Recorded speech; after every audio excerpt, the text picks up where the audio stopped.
شان کے کیا کہنے، یہ سیدہ وہ ہیں کہ جن کے بابا سید الانبیاء، جن کے شوہر شیر خدا، جن کا ایک بیٹا سید الاسقیاء، جن کے دوسرے بیٹے سید الشہداء، اور جو خود سیداتن، آج کا ہمارا موضوع سیدہ طیبہ طاہرہ زاہدہ سیدہ فاطمہ رضی اللہ تعالی عنہا کی عظمت و سیرت۔ سیدہ کائنات، آپ کی شان کے کیا کہنے، یہ سیدہ وہ ہیں کہ جن کے بابا سید الانبیاء، جن کے شوہر شیر خدا، جن کا ایک بیٹا سید الاسقیاء، جن کے دوسرے بیٹے سید الشہداء،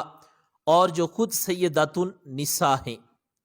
حضرت سیدہ فاطمہ رضی اللہ تعالی عنہا، آپ کی عظمت کو میرا رب اپنے قرآن میں بیان فرماتا ہے، اور میرے محبوب علیہ السلام اپنی زبان مبارک کے ساتھ بیان فرماتے ہیں۔ حضرت سیدنا حذیفہ بن یمان رضی اللہ تعالی عنہ، آپ فرماتے ہیں کہ میں اپنی والدہ کے پاس گیا اور میں نے عرض کی کہ آپ مجھے اجازت دیں میں نماز مغرب حضور علیہ السلام کی اقتداء میں ادا کروں، اور حضور علیہ السلام سے آپ کے لیے اور اپنے لیے دعا کرواؤں۔ اب آپ یہ حضور علیہ السلام کی اقتداء میں نماز مغرب کو ادا کیا۔ نماز عشاء کے بعد جب حضور علیہ السلام جانے لگے تو حضرت حذیفہ کہتے ہیں میں بھی حضور علیہ السلام کے پیچھے چل پڑا۔ حضور علیہ السلام نے جب آواز سنی تو فرمایا کون؟ حذیفہ۔ میں نے عرض کی کہ محبوب جی حذیفہ ہوں۔ حضور علیہ السلام نے فرمایا اللہ تعالیٰ تمہاری اور تمہاری ماں کی مغفرت فرمائے۔ کہتے ہیں جب حضور علیہ السلام نے یہ فرمایا میں بہت خوش ہوا، تو حضور علیہ السلام نے فرمایا اے حذیفہ، آج جو فرشتہ آیا ہے آج سے پہلے وہ زمین پر نہیں اترا، اور اس نے اللہ تعالیٰ سے یہ اجازت مانگی کہ یہ مجھے سلام کرے اور یہ بشارت دے کہ اللہ تعالیٰ نے میری بیٹی سیدہ فاطمہ رضی اللہ تعالی عنہا کو جنتی عورتوں کی سرداری عطا فرمائی ہے، اور میرے نواسے حسن اور حسین کو جنتی جوانوں کا سردار بنایا ہے۔ یعنی سیدہ کائنات جنتی عورتوں کی سردار اور شہزادے دونوں حضور علیہ السلام کے نواسے امام حسن اور امام حسین جنتی جوانوں کی سردار۔ اب یہ شان اور یہ مقام رب ذوالجلال نے سیدہ کائنات سیدہ فاطمہ رضی اللہ تعالی عنہا کو عطا فرمایا۔ اور پھر سیدہ کائنات کی زندگی کے کس پہلو پر بات کی جائے، آپ زندگی کے جس پہلو پر بھی بات کریں سیدہ کائنات اپنی مثال آپ نظر آتی ہیں۔ آپ کی سیرت کے حوالہ سے ایک بات عرض کر رہا ہوں۔ سیدہ کائنات رضی اللہ تعالی عنہا،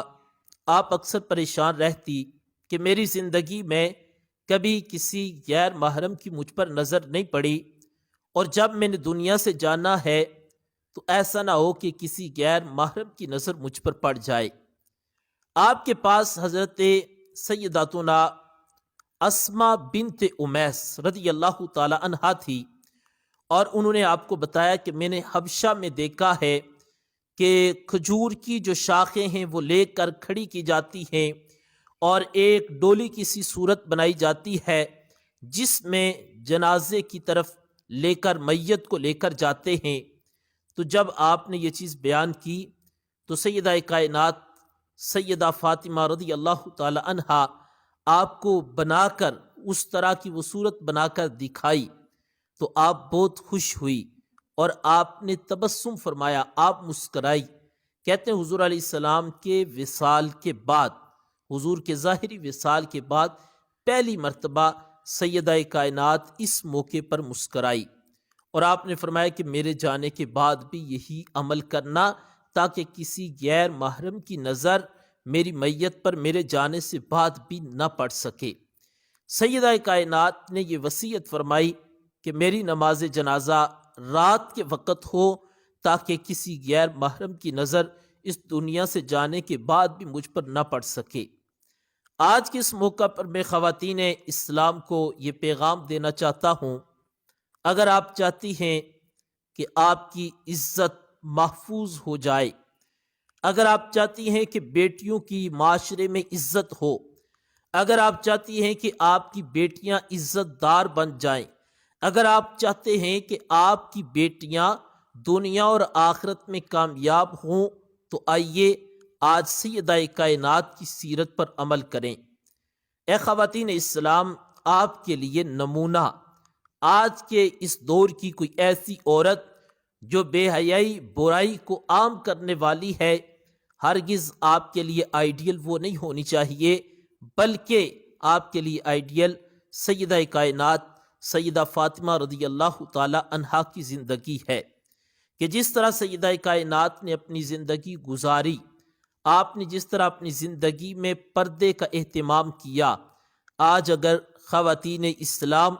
اپنی زندگی گزارتے وقت سیدہ کائنات کی زندگی کو اپنا نمونہ بنائیں اور پھر آپ کی سیرت کے مطابق اپنی زندگی گزاریں، تو اس کے بدلے میں دین آپ کی عزتوں کا محافظ بن جائے گا۔ پھر بیٹیوں کی عزت اللہ تعالیٰ اس کی حفاظت فرمائے گا۔ تو اس لیے کوشش کریں، آج ماؤں کا یہ شکوہ ہوتا ہے کہ ہمارے بیٹے نیک نہیں بنتے، ہماری اولادیں فرما بردار نہیں ہوتی، تو میں کہتا ہوں جب اولاد کی تربیت کرو تو اس انداز میں تربیت کرو کہ آپ سیدہ کائنات کی سیرت کو اپناؤ اور آپ کی سیرت طیبہ کو پڑھو، اور جس طرح انہوں نے اولاد کی تربیت کی آپ بھی اسی طرح اولادوں کی تربیت کریں۔ اس کی برکت سے اللہ تعالیٰ آپ کی اولادوں کو نیک بنائے گا۔ آج کا جو دن ہے، آج جمعۃ المبارک بھی ہے اور 3 رمضان بھی ہے، کوشش کریں آج نوافل پڑھیں، قرآن کریم کی تلاوت کریں اور صلاۃ و تسبیح کا اہتمام کریں، اور افطاری کے وقت اپنے اپنے گھروں میں سیدہ کائنات کی بارگاہ میں نذرانہ پیش کریں، دعا کے وقت ان کے نام کی دعا مانگیں تاکہ اللہ تعالیٰ ان کے صدقہ سے ہماری دعاؤں کو قبول فرمائے۔